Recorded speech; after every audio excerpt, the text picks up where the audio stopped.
Hi, this is Raphael Grossford. I can't get the grin off my face because we are with the legend, a hero that we've all seen, the great Joe Theismann, that I have approached since the inception of this project, and he was nice enough to actually answer me back when we were nothing, and out of nowhere he invites me to Vegas to have dinner and explain to him. So that was wild for me. Yeah, we run into Joe Torre. When you hang out with Joe Theismann, no problem there. So fast forward a couple of years, and suddenly everybody knows what's happening with No Limit Coin and No Limit Fantasy Sports. So the first call I made was back to Joe. I said, Joe, I think we're ready to talk more with you. We'd love to bring you on for for the both reasons. You obviously the history you have with the NFL and the Super Bowls and your team and et cetera, et cetera, and of course your business involvement and your acumen through all of the project that you've done. And I just feel that you're an incredible person as a spokesman for, or at least to consider it. So tell us. I mean, I've talked to you about crypto. You know what's going on. I think everybody, once people find out that you're into crypto, you're gonna be bombarded. So tell us what you think. I'm talking. It should be you. Well, looks like you just gave me five. It's interesting. When you and I first started talking about cryptocurrencies, when you and I started first talking about cryptocurrencies, it became very interesting to me that we tend to focus just on the United States when it comes to currencies, but there are a lot of different world currencies going on, and Bitcoin is sort of the beginning of a lot of different currencies that are happening around the world. The interesting thing for me is we used to look at what basically was the internet. Everybody said, well, what's the internet going to be? Could it possibly happen someday? Could it go forward? Well, look where we are today. Where would we be without the internet? You and I wouldn't be able to do exactly what we're doing. It was a dream of some people a long time ago. Obviously, cryptocurrency is a dream of some people going forward, and you happen to be one of those dreamers. And I find it very intriguing that it could potentially be, at some point in time, an additional currency in society. Now, could it be 3 years? Could it be 5 years? Could it be 10 years? I don't know. But if you look at the development of different types of technologies, you have to say to yourself, why not? Now, as far as No Limit Football goes, shoot, I'm into fantasy football. I'm into football. I love it. As we speak today, I'm going to be doing the Redskin Tampa Bay preseason game coming up this week, finishing up, getting ready for this particular season. And it's going to be an exciting year, as it always is. Everybody always says to me right now, hey, thank goodness football season is finally here again. Not that they don't like baseball, not that they don't like basketball, not that they don't like hockey or soccer, but by golly, they love football. And it's exciting to talk about it. Yeah, it is, and it has.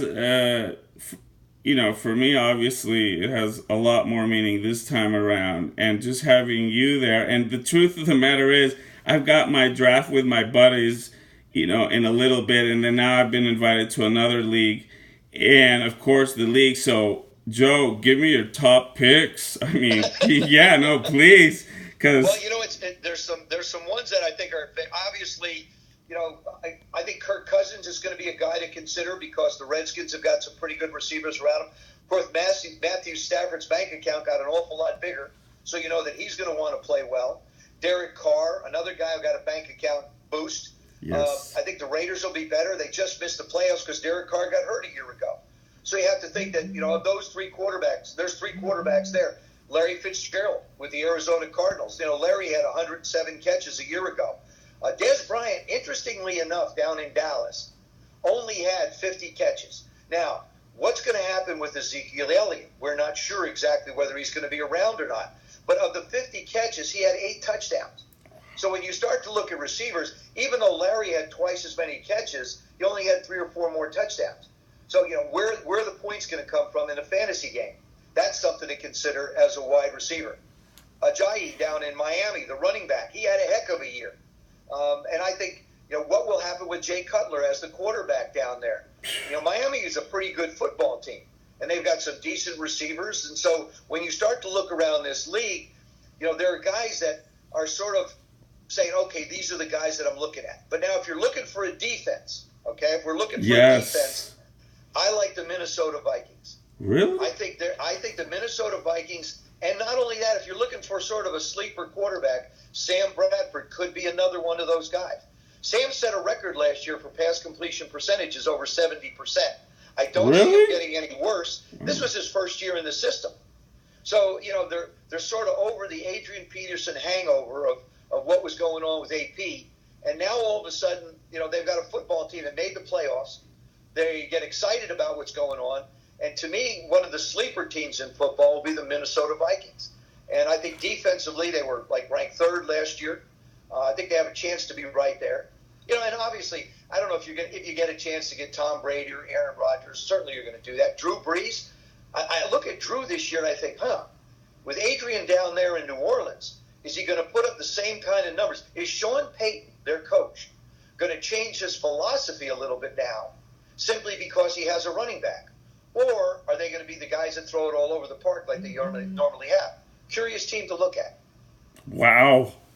Man, I mean, I was going to start writing all this, but hey, I've got you on video. So I'm not going to show this to my friends until I get my draft out of the way. And then I could say, oh, by the way, check out the, Joe's picks. Because, no, I mean, I had Cousins like last year and it was amazing. And then people are telling me, oh, he doesn't have receivers. But you're telling me he does. Fitzgerald, everybody always thinks he's over the hill and he's just putting up points like crazy. So I see where you're coming from, and it's very interesting. What about Marshawn? I mean, is that gonna take the Raiders like all the way, maybe with Carr and Marshawn there? You have to remember, neither of those guys were part of their team last year. They made it to the playoffs. Now, Denver's basically starting, with Tom Savage, got a new quarterback. So it's gonna be a different situation in Denver. Kansas City, they just lost Spencer Ware, their running back, for the year, as far as their star running back who had most of their carries last year. When I look at Kansas City, this is a team that baffles me a little bit because Alex Smith in 16 games last year threw 16 touchdown passes. Now, for people like Aaron Rodgers, Tom Brady, Drew Brees, that's about a third of a season. And so he averaged one touchdown pass per game. But is this going to be the year that Kansas City finds some offense in the passing game and has a chance to step up in the world of fantasy? They're like one of the biggest question marks to me when it comes to fantasy football. I just Smith in Kansas City, yeah. But again, you're talking about a playoff team. A playoff team that only threw 16 touchdown passes. So what happens if they expand that a little bit? So, I mean, as you look around, and, kickers, Brian in Atlanta is just, the kid's been unbelievable when you look around the league and you look at the kickers because, 33% of the games roughly in the National Football League are decided by 3 points or less. So really? 33%? How important are your kickers? Yeah, about a third of them. I mean, the Redskins had 5 games last year that were decided by 5 points or less, not counting a tie. So, you think in 16 football games, basically 6 games are within 5 points. And in that division, what about here's one for you. What's Brandon Marshall going to look like with Odell Beckham on the other side? What's Mike Evans going to look like with Deshaun Jackson on the other side in Tampa? Wow. I think another quarterback to consider definitely would be Jameis Winston as well. Right. I mean, so if you've got, there's a number of choices out there. If you're in the league or you're playing No Limit Fantasy with us, you've got some choices. And by the way, I've decided to do this with everything that's going on with Hurricane Harvey down in Houston. And I'm going to participate in fantasy football with you. Any money that I would win, I'm going to donate to either J.J. Watt's fund, which is ucare.com, or the American Red Cross, or possibly split it between the two. And with the American Red Cross, you can designate what disaster you want to try and direct your money to. So I encourage anybody that's playing, I know we have like 6,000 participants plus and growing, really stop and think about how lucky we are to be where we are and how we're really put on this earth to be able to help other people. And this is a great opportunity to do it. Not only to help other people, but to be able to do something we love doing, talking about a business that is so exciting in football, and be able to give something back. That's very touching, and that's the first thing that Joe told me. I mean, before we even talked about anything, he says, "You know what? Before we talk anything, are you with me with getting some help out to every the problems, the whole tragedy in Houston?" And I said, "Absolutely." So we're gonna put up a contest called Joe Theismann's charity event, and whatever comes in, we're gonna match it, and we're gonna donate it to the charities that you mentioned, and we're gonna have a link on our website, and we're gonna call it charities, and the first ones are gonna be Joe Theismann's charities. We'll put addresses there so people can send in whatever they want to do, and follow your lead on such an important thing, and use your the star power that you've got to make a difference. And it's very touching that you actually would have brought that as the absolute number one concern that you had. It didn't matter anything else. So I'm there with you. We want to do it, and I can't be more excited about you coming out to LA. I know you're doing the Redskins and the Rams game, so we're going to do that's another thing too. Raphael, I wanted to mention to people, I'll be at the. We're going to have a little.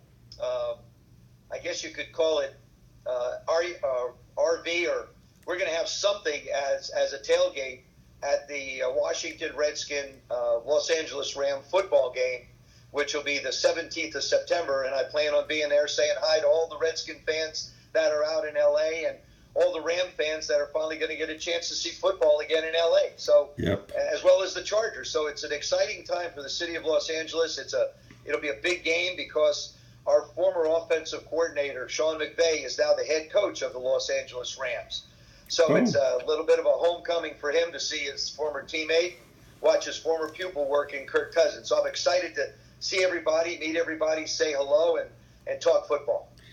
And we'll be there with the No Limit Fantasy Sports No Limit Quint tailgate, and you want to hang out with Joe. He's going to be with us like an hour or maybe a little more. So we're really excited about that, and I just can't wait for that. So everything's coming together. The fact that you're talking to us, and you're starting to get involved, and we're going to explore a lot more involvement down the line is very exciting to me. We've got our team. There's hundreds, actually 1,000 people now in something called the Slack group. And one of these days, we'll talk about the projects. I mean, if we could have Ask Joe Theismann Fantasy Sports Show, I'm telling you, that thing could be the top fantasy sports show in America. There is nobody doing. I know, I'm putting you on the spot. You don't have to answer. Thanks, Raphael. Well, let's put it this way. We can talk about a lot of different things. But yeah. Right now, it's like I said, the cryptocurrency it's exciting to think about what the world might look like. Don't just think from a U.S. standpoint, but let's think globally in this regard. And then the other part of it is, obviously, with football season coming, fantasy football has done so much for football. It's brought fans to the game who wouldn't really think about it. And the neat thing about No Limit Fantasy Football is, you can plug in a whole bunch of names on a computer and they can spit it out, and you can play in all these leagues. But, I think if you pick out one or two, you get a chance then to really get involved, not just as a fantasy football fan, but as a true fan watching your people go out and do what you hope they can do. That's right, Joe, and I'm not going to keep you anymore. I know you're headed to Europe, and then you're all over the place in very high demand. And when people find out that you are suddenly in the middle of the crypto world and essentially an expert at it, you're going to be bombarded even more. So I am not an expert by any stretch, but like I said, you and I have had a couple discussions over the last couple of days, and I'm very intrigued by it. Like I said, I imagine you go all the way back to the beginning of the cell phone, the beginning of the iPhone. Some of the things that have just occurred in the last 10, 15, 20 years, they were dreams like we're talking about now. I mean, Bitcoin is real. Yes. No limit coin is real. Yes. These aren't pie in the sky dreams that somebody's just talking about. Yes. These are tangible things that exist. And yes. who knows where this world's going to go? I just had a great conversation with a friend of mine. What's the world going to look like 10 years from now? We were there talking. He's 57 and he was with his 20-year-old son. For those of you that are young out there, you don't know what the world's going to look like in the future, but you have a chance to shape it. We want to have an opportunity to be able to bring some stuff to you to think about. That's perfect. I don't want to even add to that perfect final statement. Joe, thanks a lot. You're really adding a lot of specialness to our group. All the people in the Slack group are going to appreciate this, and hopefully we'll have an opportunity for them to send in some questions and all of that. So hopefully we can do this again. And again, thank you very much. Have a great trip to Europe, and I'll see you at the Rams. Ram game. Yes. 17th of September. Yes. Thanks, Raphael. Thanks a lot, Joe. Talk to you later. Bye-bye. Bye.